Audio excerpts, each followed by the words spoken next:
What's up, Bears fans? Welcome back.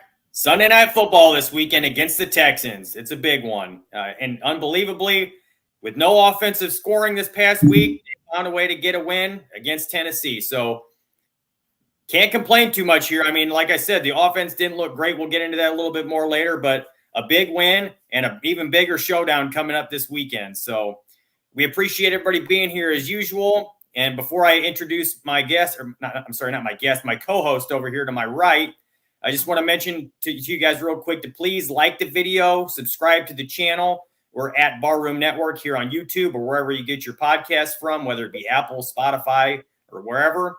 And you can also find us all on X or Twitter.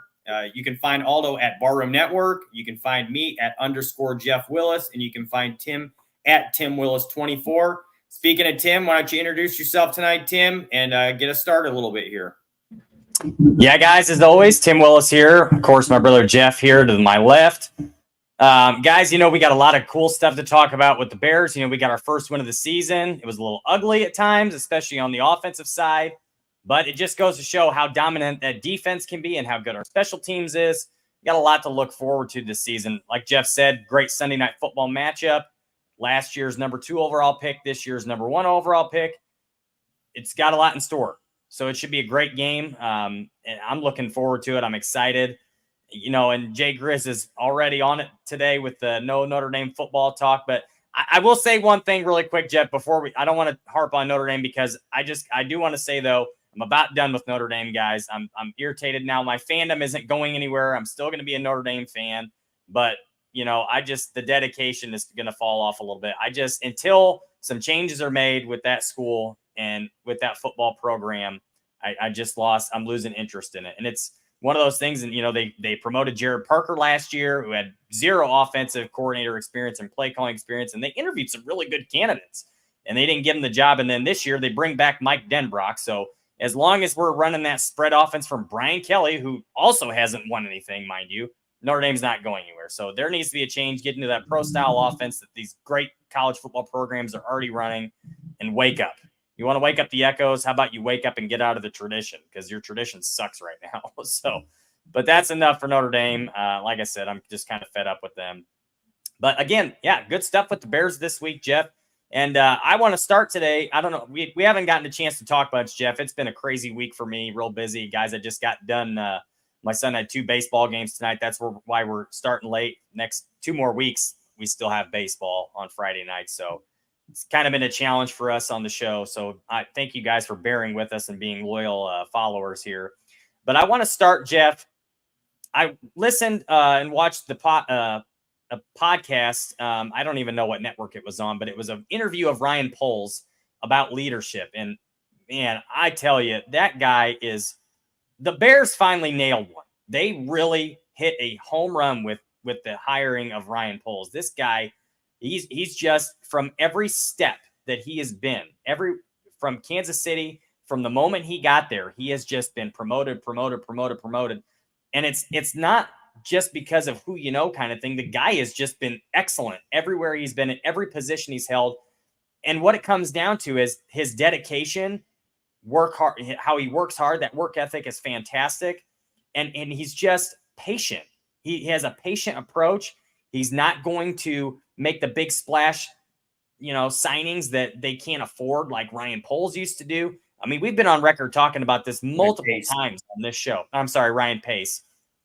It's just a total breath of fresh air that we haven't seen as Bears fans in our lifetime, at least. The last time they won a Super Bowl and had a great team was in the 80s, in 85. And Jeff and I weren't born until 1989. So we haven't seen a championship team in Chicago in our lifetimes.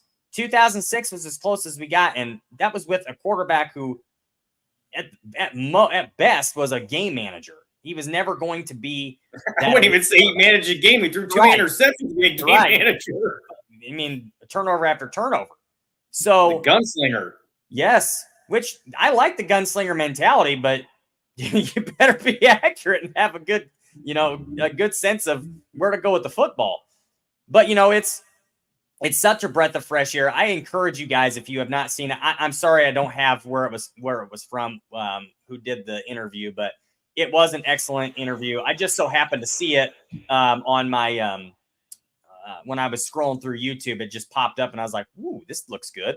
So I watched, but it's a good hour. I think it was about an hour and 15-minute interview. It is absolutely excellent. I'm just so happy that the Bears finally made a smart and excellent hire for the GM spot. And it's a trickle-down effect, guys. Once he was brought in, he's going to continue to bring in good people with him. And the staff in the front office is an excellent staff. And he has assembled that. And, he's got guys that want to work for him. He's got guys that are putting in the work and have great work ethic. They built that culture from the inside out, and it's starting to show on the football field. The big question that we all have is Matt Eberflus the guy? Is he going to be the one that takes this team to the next level and wins championships? What I will say is, obviously last year and the year before, there were some questions, especially when it came to in-game management. Is he a head coach, or is he just a really good defensive-minded coach? But I will say this, that defense is excellent, and he is an excellent coordinator. He is an excellent play caller. He really, really stepped up, I believe, this season. He's really taken another step with that defense. I thought it was an excellently called game on Sunday when he really needed it. And I think he's kind of stepped out of his comfort zone a little bit this year, and he's really starting to put the pressure. We haven't seen him do a lot of blitzing in the past, and he's really starting to do that. And it's not even just that he's doing it. He times it so well. He times it perfectly in the game. It's a good moment for it. And it just goes to show that he knows what he's doing on that side of the football. And it's one of those things where, how far can he take this thing? Because there's still some positions, even on the defense, where there's room for improvement as far as personnel goes. And yet he's still finding a way to churn out the talent. And I will say this, his staff does an excellent job of developing players. Look no further than Jalen Johnson, who was a pretty great corner before, but they've elevated him to probably the best corner, at least the best cover corner in the National Football League. You can certainly make an argument for that, yeah. Argument for it. Tyreek Stevenson, as a rookie last year, who Greg Gabriel has mentioned this on his show, that most players take the step in year two. Tyreek Stevenson was making the leap during the season last year. And we're already seeing it this year. It's getting better continuously. Tyler Gordon is stepping in as one of the better nickel corners in football. The linebacking core, we maybe have the best duo at linebacker in the NFL. You could certainly make an argument for it. Tremaine Edmonds looked really good on Sunday. There's still some moments where he may miss a tackle that he should make or miss a play that he should make, but it's improving. And there was one in the game on Sunday. I want to cut you off. Let me cut you off real quick, because speaking of Edmonds made an enormous play in that game on 3rd and 3 where he made a tackle. I believe it was on a screen pass, if I'm not mistaken. I can't remember exactly for sure, but it was 3rd and 3, and the guy was right there at the line to gain, and Edmonds just came up and made a play with speed and brought him down before the line to gain. It was an incredible play, and I can't remember who it was. I think it was Matt Bowen. I was watching.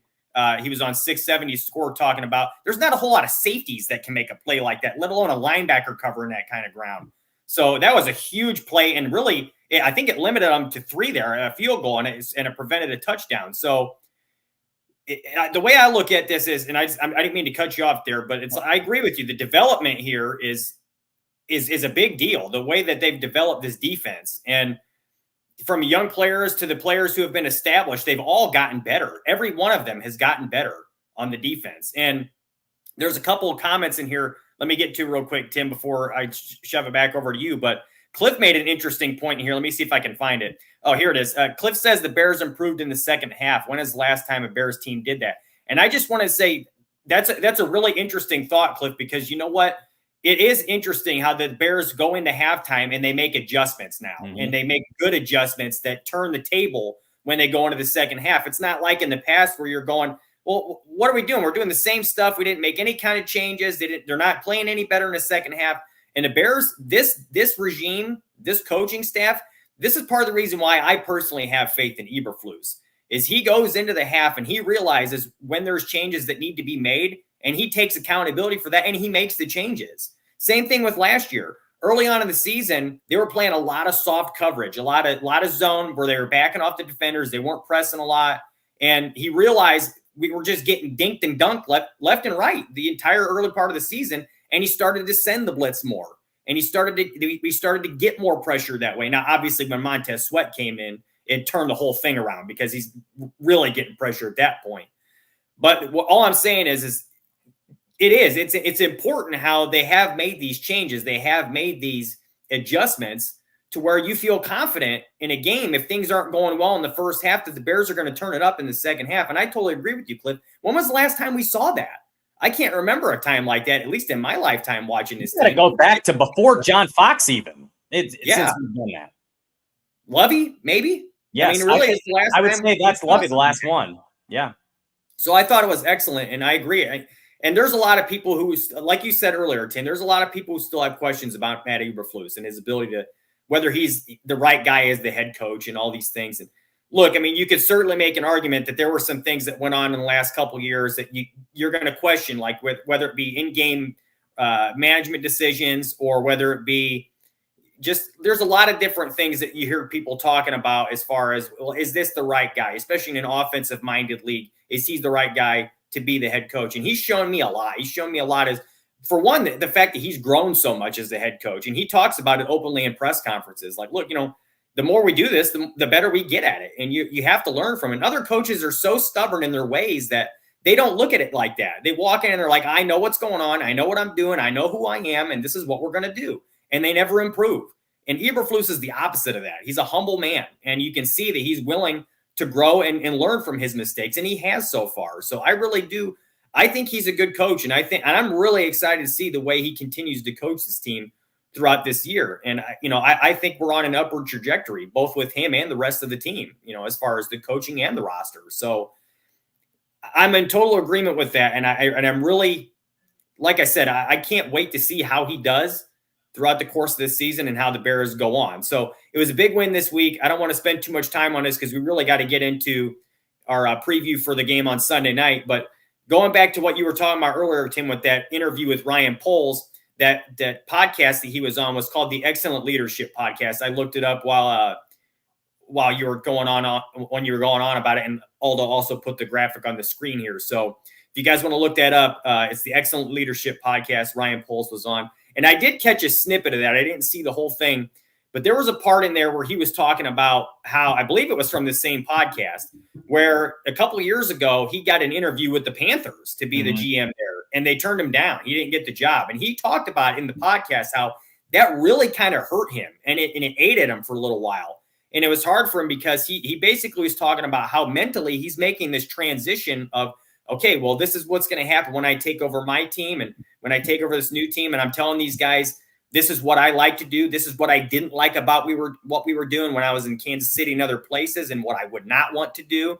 And so he's getting into this headspace of this roster, this team that he's about to take over and doing his job there, and he doesn't get it. And so now he goes back to Kansas City, and it's hard for him at first to kind of get the feel for what get back into his old job, So I thought that was really interesting when he was talking about that. So if you guys have some time, you should definitely check out that interview. I still got to watch the whole thing myself, but I thought it was really, really interesting when he was talking about that. And speaking of the Panthers, man, he must have made him pay. He made him pay. It happened this way, but karma is, I don't want to say the word, but karma's a you know what, guys. So, when something like that happens, and you turn around and you make a big trade with that team and you get all kinds of assets out of it. You end up with DJ Moore. You end up with Caleb Williams as the number one pick. I mean, how can you complain about that? They're on their second GM since then. Yeah. I mean, so he ended up in the right spot, at least if you ask us. I mean, we're all happy to have him here. So I'm glad that the Panthers decided not to hire Ryan Poles because, man, has it worked out well for us. So, and anyways, Tim, I'll send it over to you, but there's definitely some comments in here that I want to address later on too. And when we get into this game preview also. Is there anything else you wanted to say about last week's game or about that podcast or anything else before we kind of turn the page and start talking about Sunday night against the Texans? Yeah, there's one more thing I want to touch on. There's a couple comments in here about Shane Waldron. And guys, I'll say this. I thought that the run-pass balance wasn't ideal for Caleb's first game, but I can understand the thought process of wanting to get him more reps throwing the football to get him in a comfort zone and a comfort level. And he just didn't have his best day throwing the ball. And he admitted to that. And he was struggling to be accurate on passes that he is 99 times out of 100 that he's accurate on. So it's one of those things where that's going to improve. I'm not concerned with that. But there's one thing that I will say that I believe that makes Shane Waldron the right guy for the job. I'm sure you guys watched the game. You saw the 4th and 3 play call. You saw the 2-point conversion play call. This is something we have not seen from a Bears offense, maybe ever, where he is putting them in an excellent position to convert, which we have not seen. That 4th and 3 play call, excellent play call, getting Keenan Allen out in the flat, quick, easy read for Caleb Williams, throws a strike, first down. The 2-point conversion, he's got 3 or 4 wide receivers to the right side. He brings motion left, wide open DeAndre Swift for an easy pitch and catch for a 2-point conversion from Caleb. I like that design a lot, but I think there was a defensive miscommunication on that play too, which kind of helped out. But I really did like. But that's the point. That's what that can do. These are the things that he's able to do. He can scheme that up, knowing that it's going to cause confusion for a defense, which is what we haven't seen. Luke Getsy was so vanilla in a lot of the things that he did and so stuck in his ways because he didn't know any other way. I don't think. I think it was just, he wasn't creative, which is something Luke Getsy's motto was "When in doubt, screen." So I mean, that's pretty much all there is to say on that front. So at least in my opinion. So we saw a lot of screens last year. Yeah, 100%. Now I will say on the screens that we ran in this game, I didn't care for the blocking scheme on him either. You got DeAndre Carter out there trying to block and about got DJ Moore killed. But it's one of those things where, if they can clean up the little things here and there with that kind of stuff, this offense can be explosive. And I will say it was not the prettiest. Obviously, it was an ugly game for the offense, but we saw flashes of what it can be, which is more than what I can say in the past. Now, there's times last year where we saw the flashes with Justin Fields and we thought this is something that could be. I mean, he had those 2 excellent games against Washington and Denver, but it's one of those things where this is where Shane Waldron excels, in my opinion. This is what he can bring to this offense. And all I will say is this. Yes, Caleb didn't have a great game, but I trust Shane Waldron to develop him.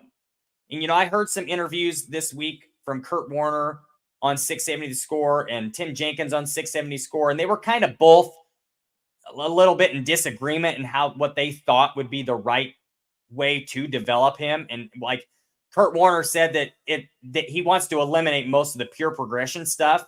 And he doesn't like that for young quarterbacks in general, though. That's kind of his thing. And I don't mean that he's talking specifically about Caleb. He just meant with young players because he feels it's easier for them to just react to the defender than it is to go through straight pure progression.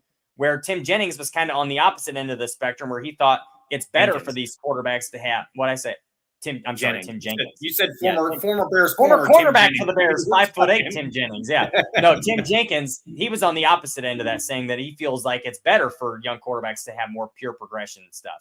But my thought process here is what Shane Waldron was able to do with Geno Smith and resurrect his career, where he was done, like his career was over, and Shane Waldron turned him into a Pro Bowl quarterback.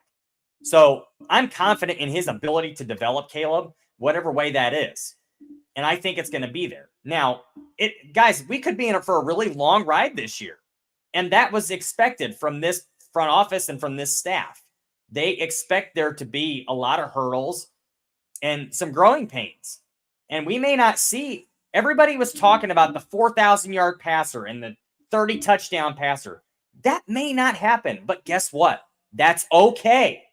It doesn't have to be that way. He doesn't have to throw for 4,000 yards to know that he's the guy. He doesn't have to throw for 4,000 yards to have a successful season.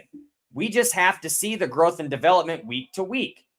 and not see a ton of and not see where he can't read a defense and where he can't go through his progressions. We're seeing on tape in the first game, he is able to go through his progressions. He can do that. Like I said, his biggest hiccup this week was just being accurate with the football. That was the biggest thing. Missing wide open passes. There were just too many misses that he wouldn't typically make if you watched him play at all, throughout the course of his college career and in the preseason and in camp. And the one thing that I'll say about this, and I don't want to spend too much more time on this, but anybody who was watching, I believe it was on Hard Knocks that they showed it. Caleb was telling, he was with Keenan Allen and somebody else talking about how he doesn't get nervous. It was Kerry Joseph, quarterback's coach. How he doesn't get nervous during games anymore. And look, I understand having confidence and wanting to feel that way, but it was so clear watching that football game that you can call it nervousness, you can call it anxiety, you can call it amped up, whatever you want to say. There was something he was rushed in that game on Sunday where he was just a little too jittery. I feel like there was a little too much going on for him right off the bat. He was just too, I think amped up is a good way to put it, because I don't think the moment was too big for him, but he just missed some things that I don't think he's going to miss in the future. So there are a couple of those throws that were overthrows and things of that nature. That drop touchdown by Keenan, you're not going to see that happen again. No. So, I mean, that's just one thing. And there's a comment in here from King Booker World that I think is really interesting too, that he says he thinks it was 25% play calling and 75% execution. Now, I tend to agree with you, but I think the play calling was pretty good. And I think, I totally agree that the execution was pretty poor. But the one thing that I'll mention is the personnel usage. I feel like they're still kind of learning how to mess with that too. So you can call it personnel, play calling. I'd probably put those two in the same boat. But I feel like they will have to make some changes with the personnel usage. Somebody else in here in the comments was talking about how Cole Kmet was underused in the game, and absolutely 100% agree with that. And Waldron agreed with that in the press conference too. He admitted to that. He wants to Waldron did admit to that. Yeah, Waldron did say in the press conference that that's on him. He's got to get his guy involved more. He's one of the best tight ends in the league, and I think they are going to make a concerted effort to get him more involved in the future. It was just game. I don't know if it's just all game flow. I was just going to say, if I had to guess, it's probably just the way the game was going. They probably didn't plan for it to be that way, but just the flow of the game and the way things were going, I feel like that's kind of how it ended up working out. And as any of you guys know who have been watching Waldron the last couple of years in Seattle, he likes to use a lot of 12 personnel and have two tight ends on the field. And I do expect him to do that a lot with the Bears too. But we got to remember, they have three excellent wide receivers. So this is one of those things where you're going to have to really – not everybody's going to get the ball. There's only one ball, as people say all the time. So you're going to have to realize that it's not all going to be cake and ice cream every week. There's going to be different personnel groupings and different guys who get the ball and different guys who have big games. So, it's just I anticipate as sluggish as they played offensively on Sunday, I do think that they're going to start to turn this around. I don't know if it happens right away this week. I expect them to play better than they did last week, even against Houston, who's a very good football team. But I'm not sure if we're going to start seeing them get into like midseason form right away off the bat here in week 2 either. I expect it to take a little bit of time. But I do think within the next few weeks, you're really going to see this offense start to get into a rhythm a little bit more. Now, the last thing I want to mention about this game before we move on to Houston is just the interior offensive line play. And it's not – I think a lot of it was on them, but I also think a lot of it's the fact that Tennessee has an elite interior offensive line, in my opinion, the way you watch him play. We talked about this last week. Jeffrey Simmons is a stud, just an absolute monster in this league, and he has been ever since he got into the league.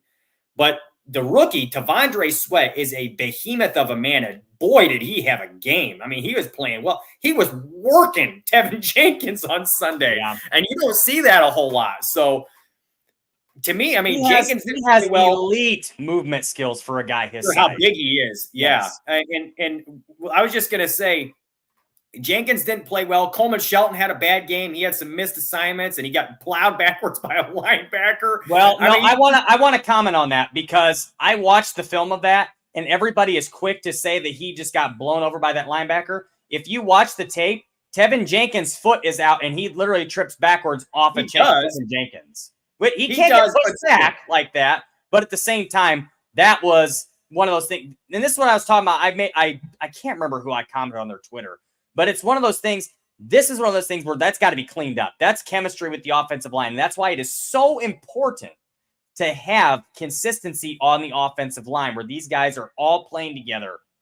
And I don't mean to cut you off, Jeff, but there's one thing I want to mention with this offensive line as well.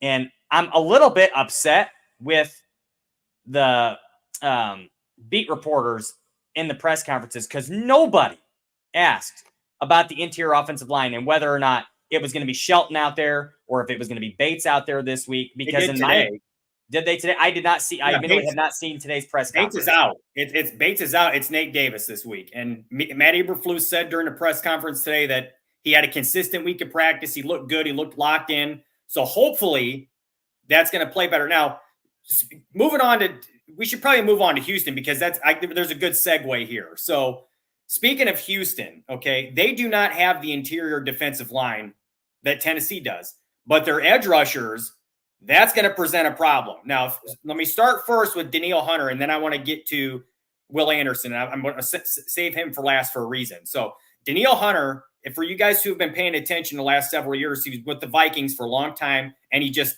has destroyed the Bears in his 8 career games against them. He has like 7.5 sacks. He just comes to play against the Bears every time. So he's going to present a matchup problem, especially when he's lined up over Braxton Jones, because if I remember correctly, he played pretty well against Braxton the last couple of years. He played really well against Darnell Wright, too. I was just going to say against Darnell Wright, too. So he's going to present a problem.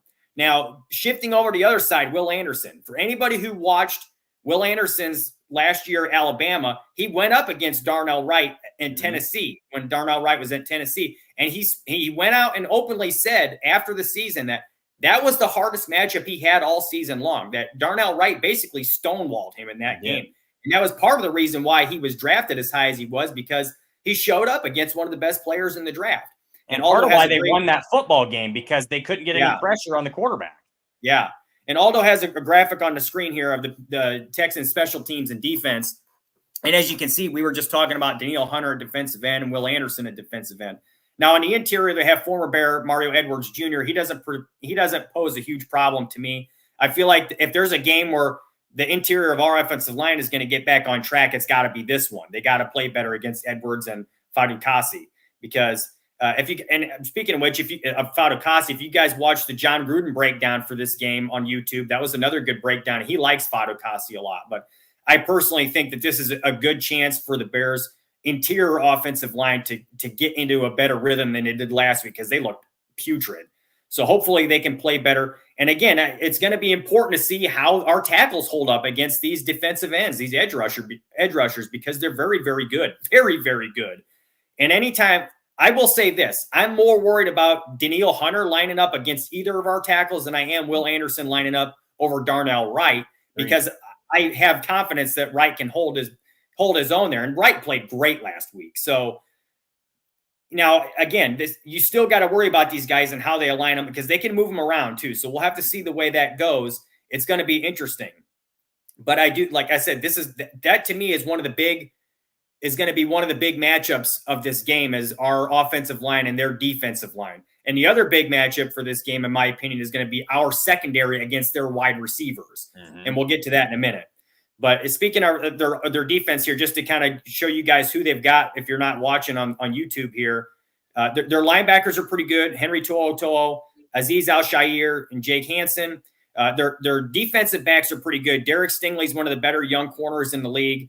Kamari Lassiter is a rookie they just drafted this past year. I anticipate the Bears will be trying to target him more than they will Stingley. Kalen Bullock, I believe he went to USC with Caleb Williams. They have a relationship together. He's also a rookie and a good player. Jimmy Ward is their strong safety, and Jalen Petrie is their nickel. He's also a pretty good player. And as far as their special teams, Kaimi Fairbairn's their kicker. Tommy Townsend's their punter. He's a pretty good punter. And Damian Pierce is one of their kick returners. But he is, at this point, he hasn't been practicing this week because he's hurt. So I'm interested to see if he actually plays this week or not. But defensively, this is a tough matchup. And the Bears are going to have their work cut out for them offensively as well as defensively, going up against Houston's offense. So is there anything you're seeing from Houston's defense and in the matchup with the Bears offense that you want to get to, Tim, before I kind of shift gears and go over to the offense versus defense, Bears versus Texans respectively? Yeah, I kind of just want to piggyback off of your edge rusher matchups. And I think that you can't tell me that the Texans haven't gone back and looked at tape and realized that Will Anderson struggled against Darnell Wright. And I would say that I would bet that from the majority of the game, they're going to try to match up Will Anderson on Braxton Jones and line up Danielle Hunter on Darnell Wright, just because they'll probably realize that they'll have more success that way. I hope that's not the case, because Danielle Hunter had his way a lot of the time with Darnell Wright last year, and we'll see how Braxton Jones can hold up against Will Anderson.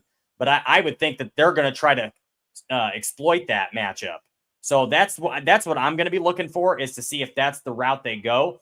I will say, let's get into the secondary matchup. But before I do that, I'm just kind of interested to see that Jalen Petrie, who was drafted as a safety, is playing nickel corner for them.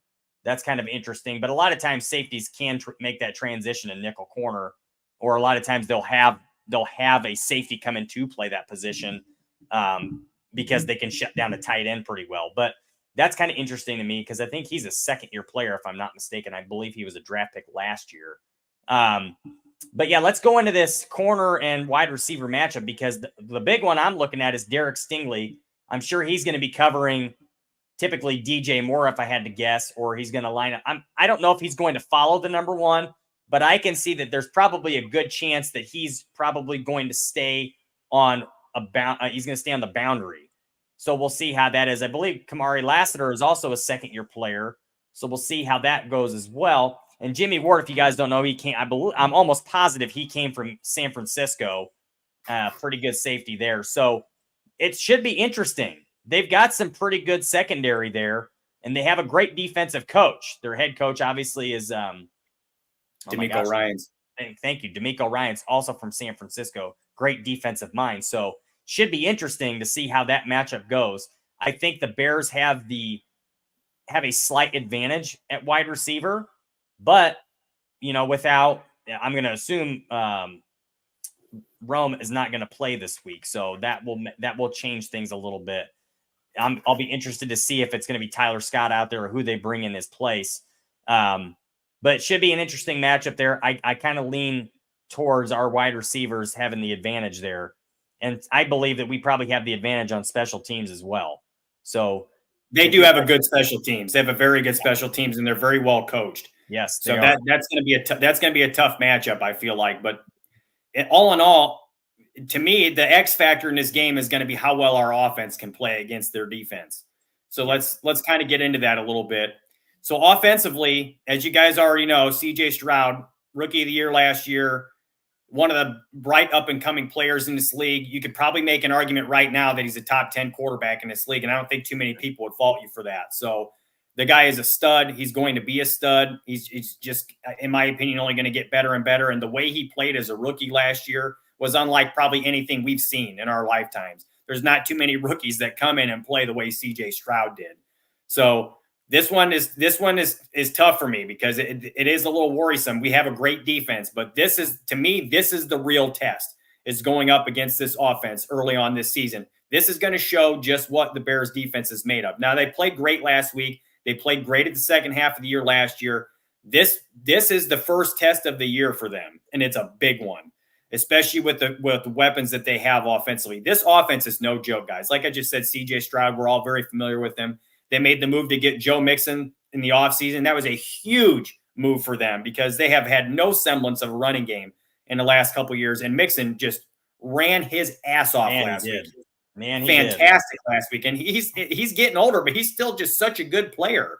Such a good player. I was just talking to somebody today. I'm sorry to cut you out, Jeff, but I was just talking to somebody today. Joe Mixon is like quietly working himself into like the Hall of Fame conversation, because he's got longevity and production in longevity for a running back, which is unheard of these days. You know who he reminds me of? He reminds me of Frank Gore. Just quietly just keeps churning out production year after year after year.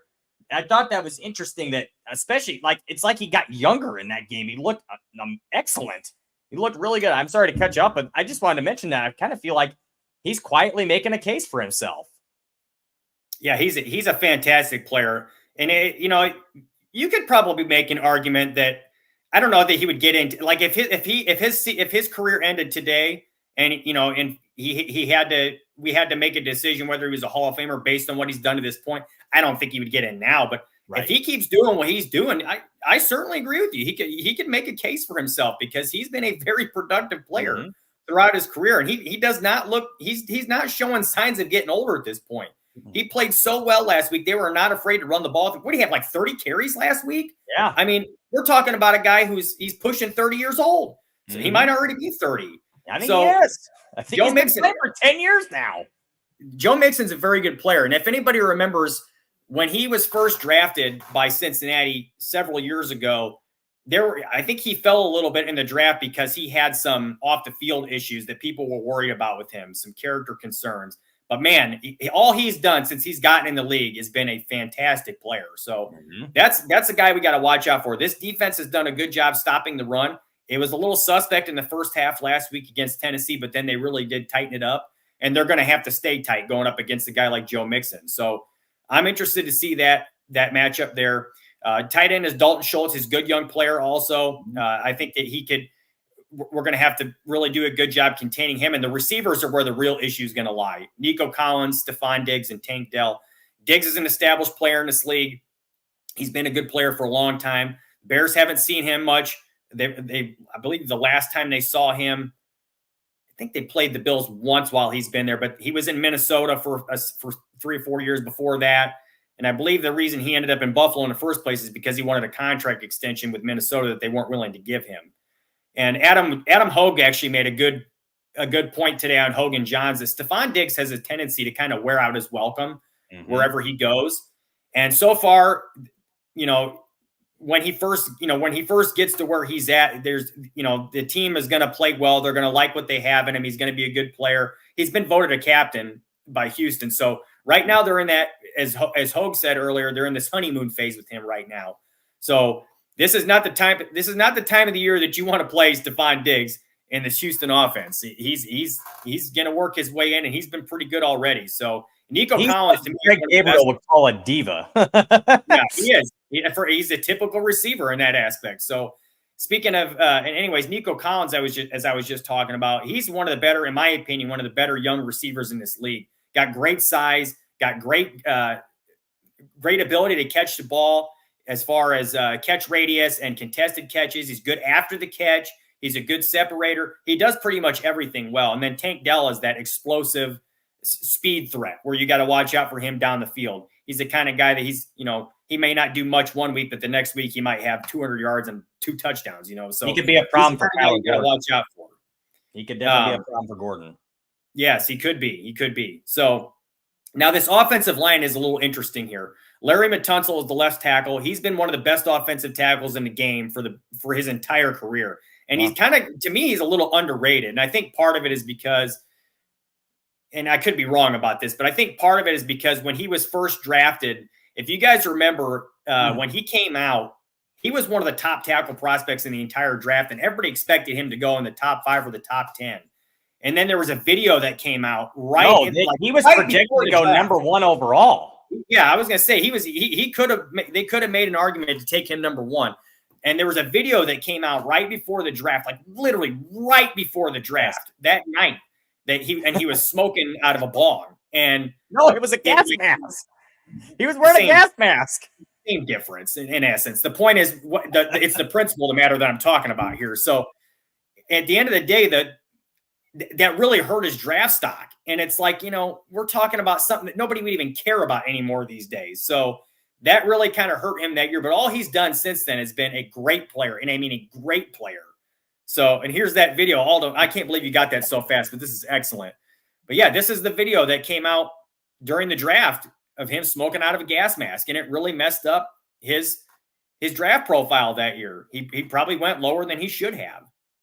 So that was interesting to me. And as far as the rest of their offensive line, Kenyon Green is the left guard. This guy, when he was a rookie a couple years ago, he had a pretty rough season. He didn't play very well. There were some questions about whether he was going to make it. He was a first-round draft pick. Actually, I believe the Bears met with him in a top 30 visit that year. They liked him as well. And then last year, I believe he was hurt the whole season. So, but as far as him now, that since he's come back, he's played pretty well. He looked pretty good last week also, and they really like the way he's progressed. So I'm interested to see how he does. The center, Juice Scruggs, he's actually hurt right now. He may not make it for the game on Sunday. We'll have to wait and see on that. He hasn't practiced this week. Right guard, Shaq Mason. Right tackle, Titus Howard. I'm a little surprised that Howard got the nod there as they just drafted Blake Fisher from Notre Dame in the second round, and I kind of thought he would get the start for the season, but because he did start some preseason games too. But apparently they decided to roll with Howard, and that's one thing that I want to keep an eye on is this offensive line, because outside of Tunsil, there's still some question marks, even with Green. So I believe Stroud got sacked 3 times last week, and he was pressured a lot. I believe he was sacked 38 times last year, if I'm not mistaken. So. And Aldo puts on the screen that Jarrett Patterson is the backup center for Juice Scruggs if he doesn't go. And if I'm not mistaken, Jarrett Patterson went to Notre Dame. So that's another Irish on the offensive line there. So in any case, this is going to be a matchup for our defensive line to see how much they've improved also, because they played pretty damn well last week. And if they can come in and play that well against this offensive line and put some pressure on Stroud, it's going to help out a lot. And they definitely have to stop the run, as we just talked about. They must stop the run and force them. I mean, obviously, C.J. Stroud's going to be able to throw the football. So even though you want to say you're going to force him to throw, you still have to do that, even if he is damn good at it. Because if you make the team one-dimensional, you're going to help out your defense. Now, that being said, we need to see how they can perform. I mean, he's going to get his. CJ Stroud. He's going to get it. That's just all there is to it. He's a good player. He's great. Maybe, borderline great player already. So it's one of those things where the back end of our defense, we're going to have to see what these guys are really made of. We know how good they can be. This is a real test for this defense, a real test to see how good they actually are. Are they, in fact, a top 5 defense? If they play well this Sunday night on the road, we're going to know how good this defense is. So we'll have to wait and see. There's a couple comments in here I want to get to in a little bit too. Don, disregard Tim's comment about me greasing your ball and convert to being a Bears fan. That is not going to happen, my friend. You can stay a Lions fan as far as I'm concerned. But in any case, as Aldo says here, if you guys have any questions for us, please feel free to throw them in the chat. We'll get to them at the end of the show if we can. You guys have had some great comments in here tonight. It's been jam-packed full of good stuff, so we really appreciate that. You guys have very good knowledge base, and it's always good for the show here to have you guys' thoughts and these things that you say to help us kind of drive our conversation as well. So we really do appreciate that. What do you think, Tim, about this matchup as far as the offense of Houston versus the Bears defense? Because I think, like I said, I think this is going to show whether or not they're as good as advertised. I'll say it's going to be a challenge. It's probably going to be one of the biggest challenges for the defense this year. This Houston offense, they're as advertised. This is not some just fluke they had last year. They're a team. They can play, and they've got a lot of playmakers that can put points on the board. The one thing I will say is that I also have the same faith that our defense is as advertised. And I feel like as good as CJ Stroud was last year, he still had his moments where he made some mistakes. And I just feel like this Bears defense is going to give him everything he can handle and then some. This is not a defense he wants to go against. I will tell you that right now. As good as he was last year, this is a tough matchup for him. It's a tough matchup for that offense. We can talk about how tough this matchup is for our defense. It's just as tough, if not a tougher matchup for their offense. This defense, I think, is really as advertised. They are dominant, and they're very good at winning the turnover battle. These guys find ways to get the ball. They just do. And it's this is something that this regime preaches, and it shows. It goes all the way back to Lovie Smith and that Tampa 2 defense. This is what they do. They're looking for turnovers. They're looking to sway the game and get the offense better field position. And I do believe that the Bears will win the turnover battle because of how good this defense is at forcing turnovers. And, I'm not trying to make a prediction, but we did make an early season prediction on our wins-loss record, and I did have the Bears winning this game, if I'm not mistaken. And I do still believe that they have an opportunity to win this game. And I'm going to go ahead and say that I think that they will. I'm not going to change my prediction. It's only been one game this year. I didn't see anything that really scared me into thinking that they're not going to be a good team this year. I just think that the offense is going to take a step forward.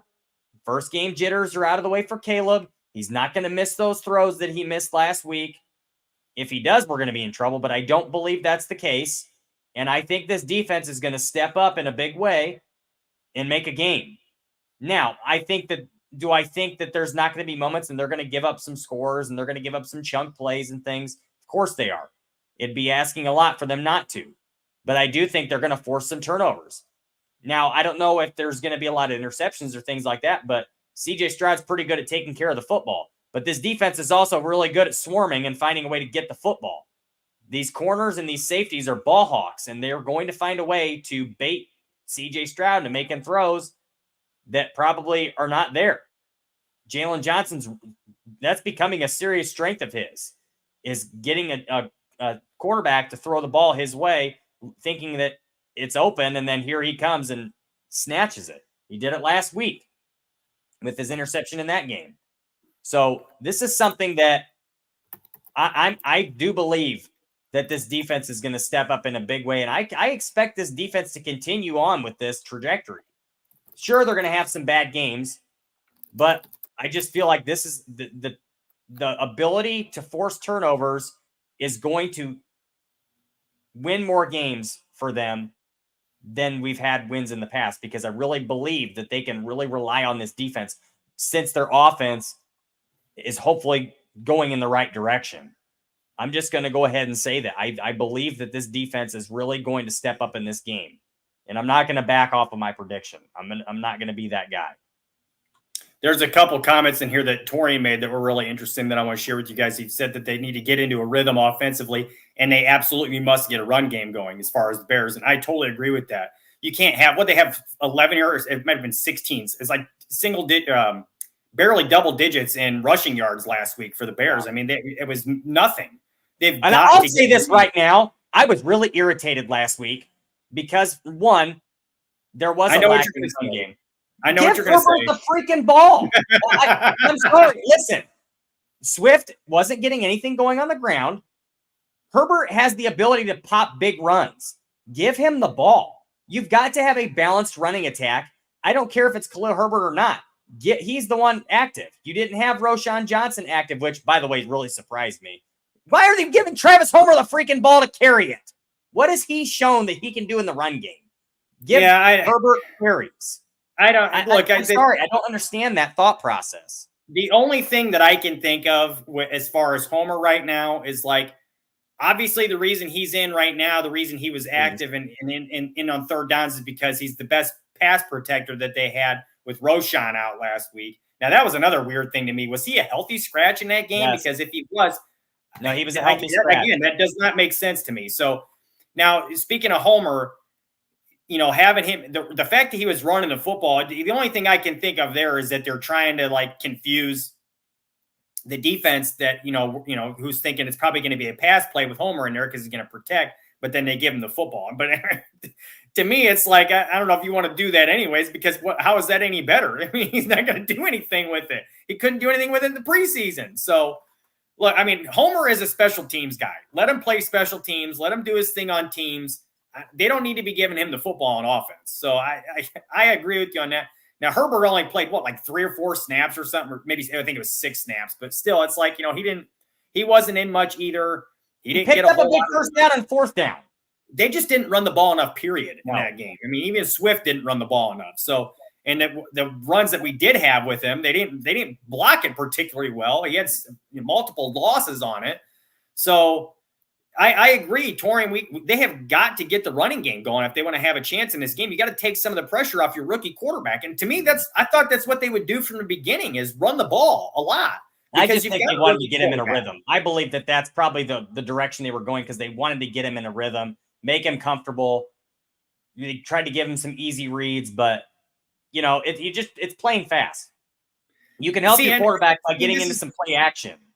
Well, I was just saying, this is my opinion on this whole thing. And look, I'm obviously not a football coach, but like if you ask, the way I look at it is, if you want your guy, your rookie quarterback, to get into the rhythm and get comfortable, you got to have some success on offense. You can't just have him throw the ball left and right and expect him to learn on the fly in his first NFL game with the speed of the game, with a good excellent interior defensive line he's going up against, who's pushing his center into his fucking lap. Pardon my language. But it's like, when things like this are going on, how can you not try to run the ball more? And I understand they were down by 17 points before, at one point in the game, but it's like, you still have to find a way to run the football. You've got to get that going if you want to stand a chance in this league. I mean, it's really one of those things that gets talked about a lot, is establishing the run, but there's a reason for that. It's an important aspect of NFL football. This is not the college game where you're just going to spread out all the time, take shots down the field, clap your hands for the ball at the line of scrimmage, and go. It doesn't work like that. You've got to be able to establish the run game and work with NFL principles in this game. So, to me, the way I look at it, like I said, I totally agree with you, Torian. They've got to establish the run. They've got to get that working, because, for one, it's going to make the play-action game work better, because the defense is actually going to have to key in on the run game in those situations. So then when you do boot Caleb out to make those throws, those half-field reads, he's going to have more success doing it. So, and again, he's going to have to settle in a little bit too. That's a big part of this. He's got to be able to settle in some, and it's his second game now. He got the first one out of the way. Hopefully he does kind of settle in some more. We can't expect him to make every throw this week either. He's going to miss some. That's just how it is. He's a rookie. So he's going to make some mistakes, whether it be inaccurate throws, whether it be missed reads, which, by the way, I thought he saw the field very, very well in his first game, in my opinion. There were, like I said, there were obviously some misses, but I felt like he was seeing things pretty well. So that was a plus.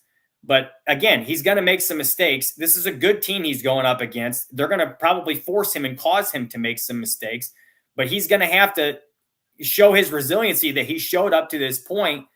And like I said, again, we're going to have to get into a rhythm offensively, both running the football and throwing the football. And again, as we talked about earlier, this personnel stuff is a big deal too. They've got to find the right mix of personnel, because there's so many players on this offense, so many skill players on this offense that have real potential and have shown to be good players in this league, and you can't get them all on the field at the same time. So it's going to be fine. It's striking that balance of who to have on the field and when, and what personnel groupings, and what's going to make the most sense. We've all talked about Kmet at length already and how he's got to play more. And he's such a good blocking tight end. You want him in the game to have a good running game. That's a big part of it. He's going to help you drive your run game. So, again, I agree with you guys on all the points you're making about this, because we've absolutely got to get it going offensively if we want to stand a chance in this game. We're not going to score at will on defense and on special teams every week, especially not against a team like Houston. They've got to do something offensively if they want to win the game. Well, and Jay Grizz makes a really good point too. I want to mention. He mentions that Caleb needs to take more snaps under center, and I 100% agree. And this goes along with the running game too, and it also opens up play action. I'm pretty sure, I'm almost positive it was Kurt Warner on 670 was also mentioning this. Why it's so important for a quarterback to take snaps under center. When a quarterback's under center, that 3-step drop, boom, it's in time with the receiver's route on a short route. That 5-step drop, boom, it's in time with the deep route. There's a reason that they have it under center, because the timing of the footwork in your drop matches the timing of the route. And it opens that up, and it makes it easier on the quarterback, and it makes it an easier read. Caleb Williams has shown the ability to throw or to play under center. They just didn't do it. And this is where colleges need to get with the program. They've got these guys playing out of the gun constantly. They're not playing under center, and it's hurting NFL quarterback play. And it's expected for the NFL coaches to now adapt their playbooks, their schemes, and how they coach quarterbacks based on playing out of the gun all the time. And it's not helping these young quarterbacks in the NFL. The way these routes are timed are based on under center snaps. I would like to see more of that as well. I think Jay Grizz makes a great point. That needs to be seen with Caleb Williams. So we can start getting him some easier reads, some quicker passes, get the ball out of his hand in time, in rhythm. So, yes, please, please, please, let's see some more under-snap stuff this week. I want to see that. Yeah, I mean, yeah, I think it's, like I said, I mean, you've got to get more going offensively. And again, this last week was a rough showing. It was a very rough showing. And you can say what you want about first game jitters and about defenses typically being ahead of offenses early in the season, but that was not it was, to put it bluntly, it was a putrid performance offensively for the Bears, especially the way, they just didn't protect him very well either. The interior offensive line, like I said earlier, they just got worked. And they have a very good interior defensive line in Tennessee, but still, they've got to play better than that. And Shelton, as well as he's played for them for most of training camp, and he played pretty well in LA. He did not look good last week, and he's got to play better. Got to play better in this game and going forward. And it's interesting if you guys watch. He's usually on CHGO about once a week, and he does his own stuff as well. Brian Baldinger is one of the best, in my opinion. He's one of the absolute best former players who's still analyzing football today. The guy's just a football junkie. He watches film constantly, and he's excellent. And he was talking about on CHGO this week that your offensive line, and he says, he mentions it, he says this all the time, your offensive line is only as good as your center. And if your center's not playing well, your offensive line's not going to play well. And boy, did that ever come to fruition for the Bears this past week. And it's got to turn around if they want to have a chance in this next game. So to me, that, again, like I said to you guys earlier, that is the X factor here, is how well can the offense what's the word I'm looking for? Regroup, play better football, and actually get something going in this game, because they're going to have to if they want to stand a chance. They're not going to win playing just defense and special teams. They got to play all three phases. Mm-hmm. So we're running out of time. You guys have some really good stuff here in the chat. You guys were excellent tonight in the chat. We really appreciate you guys coming in here and talking and really driving this conversation with us. I think there's a couple questions we got to get to here before we get out. So let me see if we got them here. Okay, so here's one from Cliff. If you guys want to worry about something, what happens if another team offers Poles the team president job? Well, that's kind of an interesting point. In my opinion, Cliff, I think Poles, he just wants to be in charge of personnel. I think he is the president. If you think about it, he's not. But no, I'm saying it. He is the president of football operations. He's the GM in Chicago, but here, that role means that he's in charge of all football operations. He is the guy that makes all the football decisions. Kevin Warren is more of that. What's the word I'm looking for? He's the clerical guy. He makes all the decisions as far as the organization, not the football decisions. So more realistically, he kind of is the president in that regard. I don't see him wanting to go into an administration role on another team. Just my opinion. That's what I'd be more worried about losing Ian Cunningham right now than losing Ryan Poles to a presidential position. I was going to say that to me, that I wouldn't be concerned about that. Even if a team offered him a job like that, yeah, sure, it might be in words, and in title, it might be a promotion, quote unquote, because you're in charge of an administrative role with another team. But if he does that, if he goes on to another team and takes on that role, he probably isn't in charge of the football operations anymore. And they probably have a GM underneath him who's making those decisions. And I don't think Poles wants that. He was talking about I believe it was on Hard Knocks, how his goal is to have as many GMs in the league that came from under him and his regime as possible. He wants to see guys like Ian Cunningham and Trey Koziol and Jeff King. He wants them to get GM positions. He wants that to be his one of his calling cards, I guess you could say. So that's important to him. Cliff says double the money. That would probably be pretty enticing, but I don't think he's really hurting for money right now as it is. And like I said, I think it's important for him to be in charge of I think it's his dream is to be in charge of the personnel and to make these decisions. And he's done a damn good job at it. So I just think that's what I feel like as far as him wanting to take off for a different position. I don't think he's going anywhere anytime soon. I think Ryan Poles is in this for the long haul. I think you're looking at a situation here with Poles that you're looking at in other places like Seattle with John Schneider and how it was in LA for years with Tom Telesco and how it is in Kansas City right now with Brett Veach. These guys, they stick in these roles for a long, long time because they're very good at what they do. And I didn't think it was, and speaking of Telesco, I didn't think it was any coincidence that once he lost a job in LA, he got hired immediately by a division rival, mind you, because people can see in the league that he's very good at what he does. So again, that's how I see this with Poles. I think you're going to see him in this position for a long time, and the Bears are going to be forced to be reckoned with for a long time because of the job that he's done. He's very, very calculated with his decision-making. It's not like Pace, who, he would get a little bit, what's the word I'm looking for? He would kind of, I don't want to say jump to conclusions, but he would get like a bug up his ass about a move and go and make it. And he would, a lot of times he risked so much future capital in doing so, and it really cost the team success, in my opinion, because of that. So like I said, I think he's here for the long haul. I don't think it really much matters if he were to get an offer from somebody else. This is where he wants to be, and he's done a really good job at it. So that's kind of what I see happening. Well, I saw somebody make a comment about how he's, the failed moves he's made. And guys, there's 3 failed moves he's made. Look at the totality of how many good moves he's made. No GM is perfect. They all make bad decisions and mistakes, and they're not even necessarily bad decisions. It just doesn't work out for whatever reason. But there's so many good players that he has brought into this organization. Every GM is going to make mistakes. That's how it is. They're all going to make mistakes. That's just the league that they're in. Not everybody's going to pan out the way you expect them to. So it just kind of comes along with the Chase Claypool thing. That was a huge miss. But what's nice about Poles, as been talked about in the past many times, is he's not afraid to move on once he has made a mistake. And he moved on from Claypool. Not only did he move on, but he took a huge loss on it. You're talking about he traded a 2nd-round pick for him, and then he gives up a 6th for a 7th in a pick swap to get rid of him. So this is one of those things where he lost a lot of value in that trade, but he understood that it was time to move on and let him go, and he did so. And it ended up being the right move.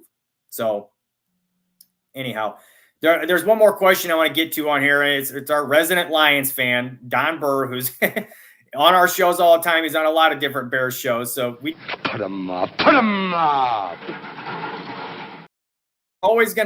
We're always gonna have a difference of opinion, and that's okay. But we do appreciate you being on the show anyways. But Don asks, he wants to know how we like Detroit's O-line masterclass in overtime. Well, I will say, look, here's what I'll say, Don. It's no secret that the Lions have just a fantastic offensive line. It's probably the best offensive line in football. Probably. And Penny Sewell is one of the best tackles in the entire game, even if he's on the right side. They've got great players. Taylor Decker's a pretty good player still. I believe, Zeitler is their center.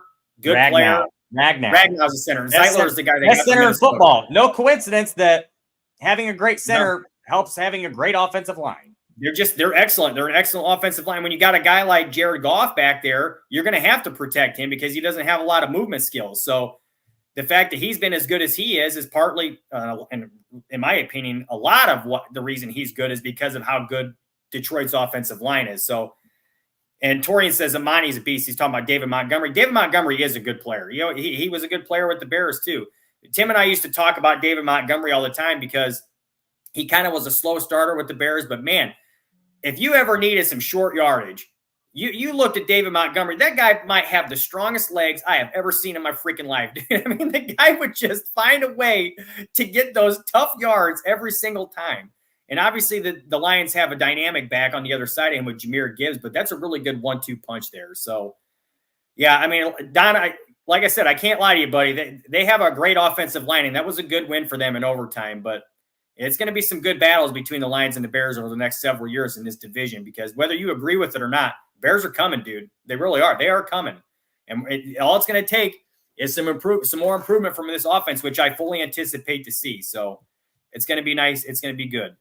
Jay Grizz, one last comment here that we'll get to before we sign off. He says that it would have been nice if we signed Saquon, though, instead of Swift. And from what I understand, there were reports out there that the Bears were looking to get Saquon, that they were interested in him, and they likely made offer for him. And he ended up going to Philadelphia. And I don't know if he had a similar offer from the Bears. I don't know if if they offered him more money or any of those things. But I mean, and it could be a fact of the matter. He decided to go to Philadelphia because they've had recent success and they're a team that's a Super Bowl contender. All those things could be true. I like DeAndre Swift, though. I don't have a problem with him. I think the biggest issue with Swift last week is they never got anything going offensively. They never really had an opportunity to use him the right way. And they signed the guy to a 3-year deal, so they like him. And I think he's going to contribute for the next several years here, next 3 years at least. So it's just going to be a matter of we got to find ways to get him involved both in the run and the pass game because he's a very, very, very good pass catcher. And Don Burrow will tell you that from watching him play with the Lions in his first 4 years. So that's just my opinion. They got to get him going more. Cliff says we'll probably see a running back drafted next year. We probably will. Right. I think there's a good chance, especially with Herbert on an expiring contract. So I think there's a really good chance of that. But again, Swift is a big part of this offense, in my opinion, and they got to get him going. And as we talked about earlier at length, they got to get the running game going in general. So I do anticipate him seeing more touches this week. We'll have to see how many he gets, but I would not be surprised if he sees 20-plus touches this coming weekend. I think it's going to be important for him to get in a rhythm and get going. So I want to comment on one other comment really quick. There's a comment, I can't remember who it was, but I think it was Cliff. He mentions that the Bears might be kicking themselves for not signing Connor Williams. And I'll just say this. I was never a fan of the idea of signing Connor Williams. That's a big, huge contract for a guy who we're not even sure is going to play. Health is an issue. He's an aging player. That's a massive contract for a center who you may not even have. I was more along the lines of, I thought they should have drafted a center in the draft and let him develop for a year under these two centers that they brought in to compete. I thought that would have been their better option. Jeff and I were both on record mentioning we really liked Zach Frazier out of West Virginia. And guess who picked him up? The team that is very good at churning out centers, and that's Pittsburgh. So that was a guy we really liked in the draft. And I was more on board of they should draft somebody, develop them, and then you have them for 4 or 5 years before you have to sign them to an extension. So I think that's the route they need to go. And I think they have to draft a center next year. Maybe there is somebody he's looking to sign, but I'm just not a big fan of offering a ton of money to a center, especially an aging player on an offensive line. I think it would be better for them to draft somebody and develop them that way. Not that they should start right off the bat, but that's why I thought it would be a good year for it, knowing that they signed 2 players who are going to compete for that starting job. Let them learn.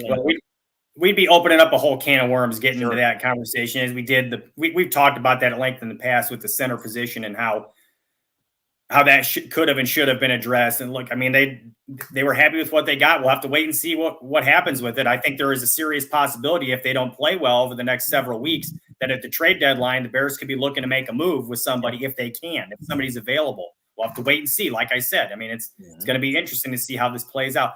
Best case scenario, they just get their shit together and they play better. And then, we don't really have to complain as much. So we'll have to wait and see.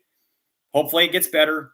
And in the next couple of weeks, we'll hopefully have something better to talk about. We're not seeing our centers get pushed into our quarterback's lap so much. So again, before we get out of here, Torian wants to know real quick thoughts on Tua, and we should probably get to that real fast because that was a tragic thing that happened last night.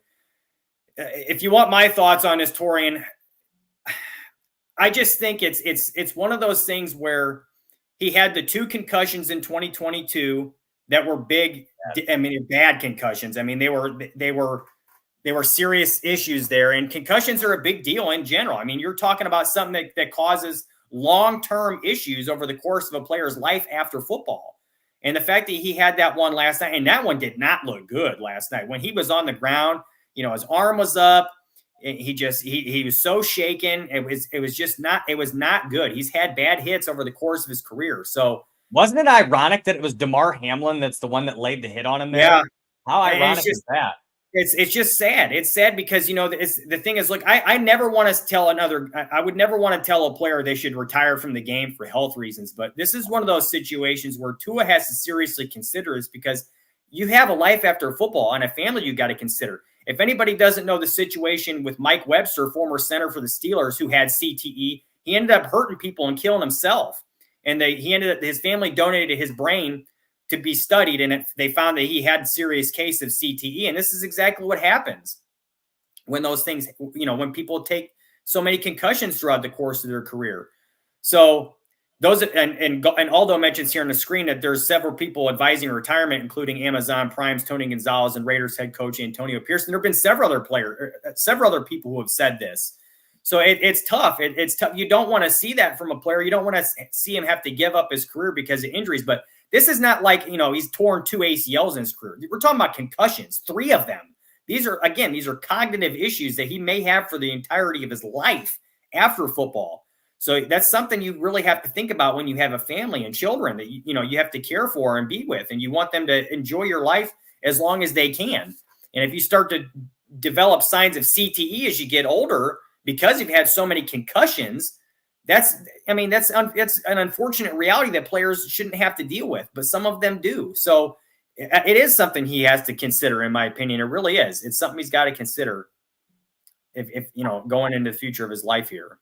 I'm going to go ahead and put it on the coaching. I'm putting it 100% on Mike McDaniel. He's not putting him in a good position. They're getting him killed. I'm just going to say, if he continues to start for Miami, he may die. I'm not being facetious with that. I'm serious. There's a good possibility that they could get him killed. They're not protecting him well enough, for one. Maybe it's part of that's on him putting himself in a bad position, but Mike McDaniel threw him back out there 2 years ago where he was clearly concussed. Yeah, that 2 years ago, that was an issue that he ended up going back into that game after the concussion. That was bad. But like last night, it makes you wonder if maybe McDaniel wants a different quarterback, so he's kind of putting 2 out there. No. I'm not trying to be a conspiracy theorist, but it almost looks like that's what's going on because of how bad of a position they're putting him in. I totally disagree with that, especially a guy like Mike McDaniel. You're not going to put a guy in a position where he can hurt himself, especially a long-term brain injury, because you don't want that quarterback. And they just paid him a ton of money. Mike McDaniel is on board with that. Otherwise, they wouldn't have paid him. So, look, to me, like last night, for instance, the run he had, that had nothing to do with McDaniel or the offensive line. He was trying to take off and pick up the extra yards on 4th down to keep the drive going, and he just happened to take a bad hit. And, Tua's not a big guy in general. I mean, he's susceptible to those kinds of things. So to me, it's not anything with coaching. It's not anything with scheme or any of that kind of stuff. It's just a matter of the fact that he's had difficulty protecting himself in the past, and he is susceptible to those hits, the way he plays. So, yeah, I think it's tough to say. I think if he did decide to retire, I don't think it would surprise anybody. But at the same time, it's like it is definitely something he's got to consider. So. There is one more question in here that I will get to real quick. I know we're out of time, but we're asking for prediction here, so I suppose we could give that real fast for this week. If you guys watched our episode a couple months ago when we did when the Bears schedule first came out, it was actually a few months ago now that I'm thinking about it. When the Bears schedule first came out, we both tabbed this as a loss, that they would get the loss against Houston in Houston. I think. I'm going to stick with that. I think this is a very tough environment, and you're talking about an offense that is still working out some kinks. I think they're going to play better than they did last week, but Houston is a very, very, very good team on the road in an environment that hasn't had a Sunday night football game in like 5 years.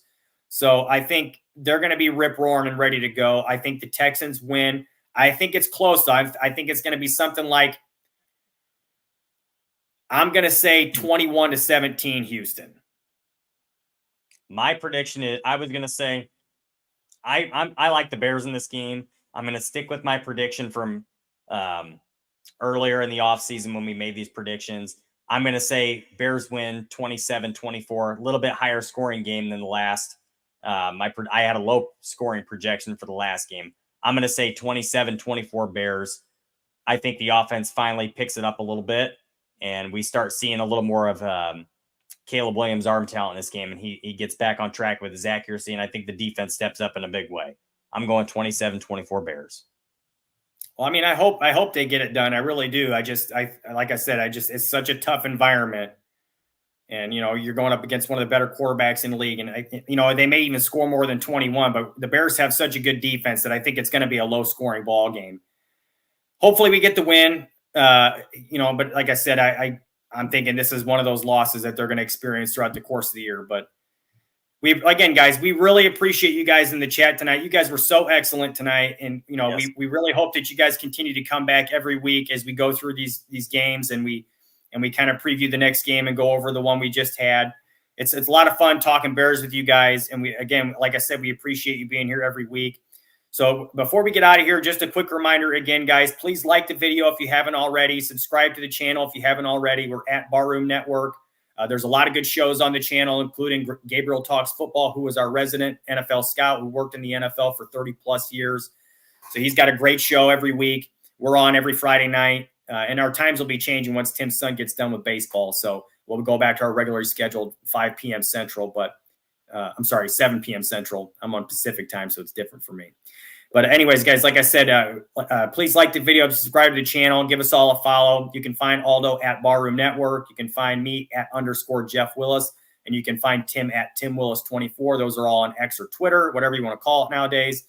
But again, much thanks to you guys for being here as always. And until next week, bear down. Got Bears. Put 'em up. Put 'em up.